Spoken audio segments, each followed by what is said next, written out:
In a village, there lived a boy named Arjun.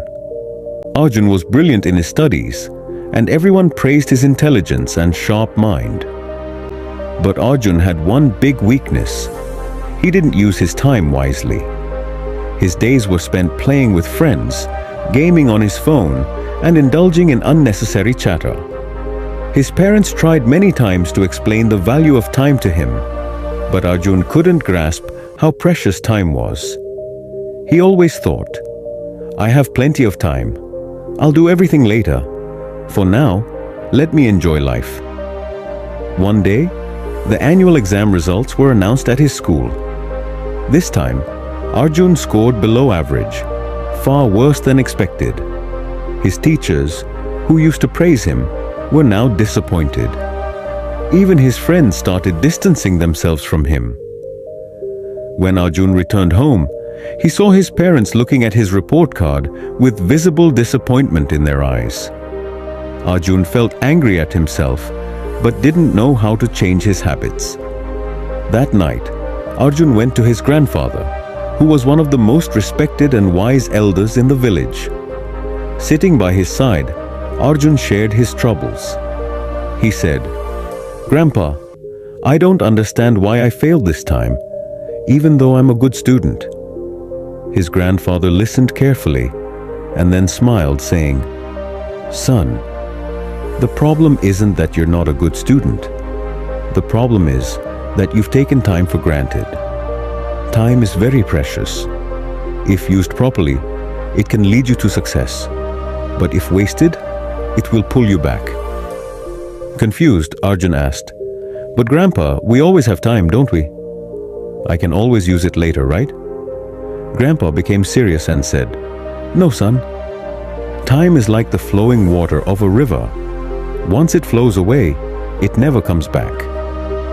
Let me tell you a story that will help you understand the value of time."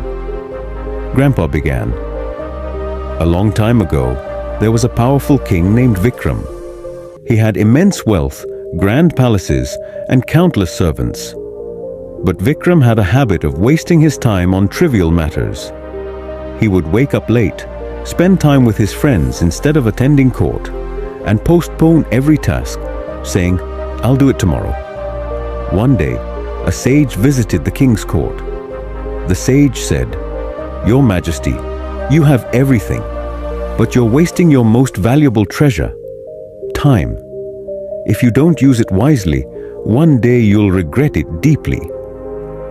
The king laughed and dismissed the sage's warning, saying, "I have plenty of time. I can do whatever I want whenever I want." The sage cautioned him, "Don't take time lightly. It can ruin even the greatest of kings." But the king didn't listen. Years passed, and the king grew old. His health deteriorated, his kingdom weakened, and his soldiers began losing battles. His people lost faith in him. It was then that the king realized he had wasted his time on meaningless things. He tried to find the sage to seek his advice, but the sage was nowhere to be found. The king regretted his actions, but time had slipped away. All his wealth and power couldn't save him. In the end, the king understood that time is the real treasure. Hearing this story, Arjun was deep in thought. For the first time, he realized how much precious time he had wasted. He asked his grandfather, "Grandpa, can I still change my life by using my time wisely?" Grandpa smiled and said, "Of course, son. The wheel of time never stops. If you start using your time wisely from today, nothing can stop you from achieving success. But remember, don't postpone anything to tomorrow. Do what you can today." From that day onwards, Arjun resolved to use his time effectively. He created a daily routine and allocated time for every task. He began waking up early, focusing on his studies and avoiding unnecessary distractions. Gradually, Arjun began to see the results of his efforts, and in the next exam, he topped his class. Eventually, he became a successful businessman and inspired everyone with his life story. Using time wisely is the key to success.